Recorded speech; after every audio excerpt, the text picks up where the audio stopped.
Welcome back to another episode of Insights with Experts, where we aim to encourage and foster discussion, learning, and creating an informed global community. To view this and other interviews in detail, head over to theseer.org, linked in the description. If you haven't already, please like and subscribe to our channel for constant updates. Enjoy the episode. Hello, everyone. Joining us here today, we are very, very fortunate to have Mr. Lucas Steuber. Now, Lucas is the Director of Clinical Product and Marketing at Cognixion, where he and his team of visionary technologists, researchers, and designers focus on creating products that accelerate and enrich human communication. Now, Lucas is also the Clinical Business Manager at Verge Learning, Inc., in addition to holding numerous other roles and so on in various other fields. Now, I gave quite a light overview there, Lucas. Firstly, I'd like to ask, how are you? How are things? And secondly, could you maybe go into a little bit more than what I said? Like, what made you want to go into, the world of speech and everything like that? I've been in sort of the industry of creating assistive technology and what we would call augmentative and alternative communication, which is a really wordy term for a profession that is supposed to be helping people communicate better. But everyone thinks of Stephen Hawking, right? He's kind of like the classic cardinal example of somebody who used a computer to speak. The population of people that actually need that sort of assistance is incredibly high, like higher than you would think, like 2-3 times the size of New York City. In fact, there's quite a community in Australia led by a woman named Gail Porter. But it's like this invisible minority, right? Because most of these folks are in care homes or being taken care of by their family. To the best of my math, only something like 7% of people who could benefit from this sort of stuff that we build even are aware that it exists, right? So, there's no competition. We're all friends here. I mean, the competition is awareness, but to back up a little bit to the story, what's funny is, it was, I come from a family of very businessy, start your own company, get successful, retire in polka type people. And the expectation was always very much that I would go into business, right? That I was going to be a businessman. And I just kind of wasn't initially into it, which is kind of ironic given that I'm working in business now. I chose a course in linguistics. Language is, if math is the way that we describe the universe, then language is the way that the universe expresses itself. I got a bachelor's and then a master's degree in applied linguistics, where I ended up studying situations where language kind of breaks down, specifically in schizophrenia. And then I decided I didn't have enough student loan debt, so I became a speech language pathologist. It's not a very well-known field, but it's a very much needed one. I would say there's probably 700 to 1,000 of us in the world that do this job, and I love it. I mean, it gets me out of bed every day because you get to play with, bleeding edge technology, like, eye gaze tracking, brain computer interfaces, all this different stuff, while also tackling the complexity of language, across, the entire scope of the human condition in terms of disability. And then you get to make sure that it works from birth to death. Why is it so important that as students, as young people, we should immerse ourselves in this field? Specifically heading into the 21st century, why is linguistics an important area? Understanding not even the structure, but the function of language. Like, language is the means by which we control our environments, and it is the means by which we can observe human behavior.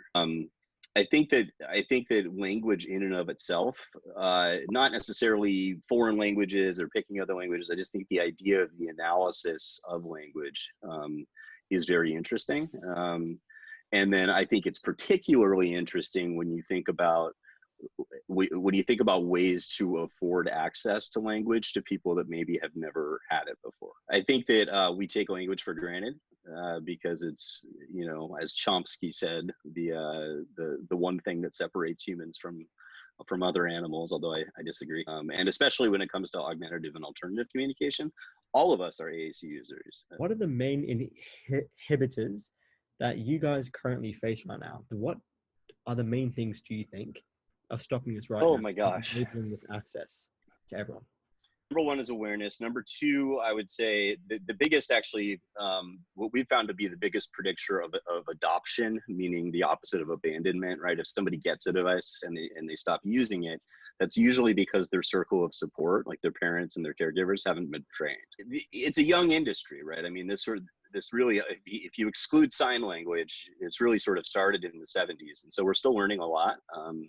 I think I could probably say with confidence that, you know, if we have this interview again in 10 years, I'll probably say everything I'm saying is wrong. But that's great. That's science. Hope you're enjoying the episode so far. To learn more about Orakui as well as more information about our upcoming episodes, don't forget to follow our socials for constant updates and education content. Links are always in the description. Like, what do you look for in the ideal intern? We usually have between 3 and 5 interns at a time. There are multiple sort of wings, quote unquote, of the company. So I sort of the clinical and the research side of things. And so when I'm looking for an intern, I'm looking for somebody who, you know, you don't need to write a perfect APA journal article or whatever. Being able to sort of do that sort of specific research. Now, on the other side, we also have obviously a major firmware and software and application layer coding team, right? Which is where most of our interns end up landing. If you come to this and you don't have any interest in, you know, in serving this population, then you know, I don't have time for you, basically. 3%? Was that the number? Are males in this? Men, right? Men Yeah. in this field. Firstly, is that being reflected now with all these young upcoming interns? Is that trend staying how it is?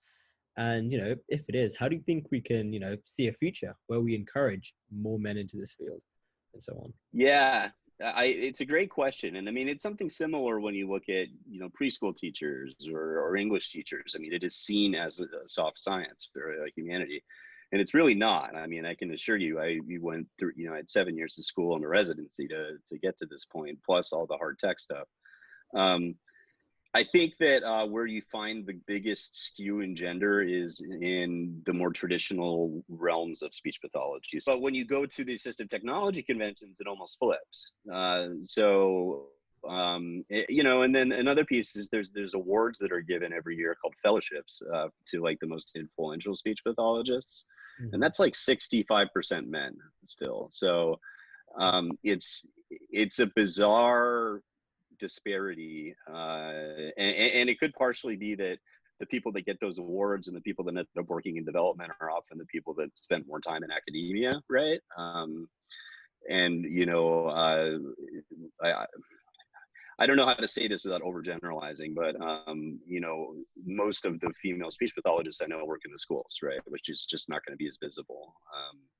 But I think that which is and there's nothing wrong with that, by the way. I worked in the schools for quite a while and it's a lot of fun. But I think we have a gender disparity issue on sort of both sides of it. And it's funny because we just got rated for like the 4th year in a row, like the top 10 professions that you can join in terms of, you know, you get a much higher salary than a teacher, but you still get summers off and like all this other stuff, you know, if you're in schools. But for some reason, men just aren't as attracted to it. I know that I've been asked multiple times when I introduced myself as a speech pathologist, where the people will say, "Oh, are you gay or do you stutter?" And I'm like, "No, you just made some really bizarre assumptions there." So, wow. So as I look towards leading this mentorship program, you know, what I'm trying to do is pull in more people that are doing undergrad, like sort of physiological sort of stuff, like people that might be trying to become a physical therapist or an occupational therapist or even like a gym teacher, you know, any of those sorts of folks. I think more than anything, it's just even knowing that the field exists, you know, and then also having enough universities teaching the courses, which we're finally at that point. Is if you could leave young people with just one piece of advice, what would that one piece of advice actually be? Oh boy, that's so hard to think of one is the problem. I mean, that's the tough. I mean, I'm going to be cliche here, I guess, and say, going back to one of your earlier questions, that words matter. Like, words do matter. And yes, English class might be boring and Spanish class might be boring, but you know what the word pumpernickel means? Literally translated, it means devil fart. Like, words are also really funny. And once you figure out how this stuff has broken down and what it truly means, you'll find yourself a much more effective communicator. You'll find yourself much more easily able to understand others, and to teach others if you choose to do that. So I would say just be mindful of the language that you use. And I'm not saying prescriptive, like swear all you want, I don't care. I'm just saying when you do, think about why you did, because someone else may not be able to, and they want to. Thanks for listening in. This podcast has been brought to you by Desare, a platform designed to bridge the gap between the youth and professionals. You can read more about us at desare.org, and you can also check out the section titled Insights with Experts, where you can submit your questions that you might have for future experts and industries that you would like to learn more about. And you can also refer in any experts that you might know yourself.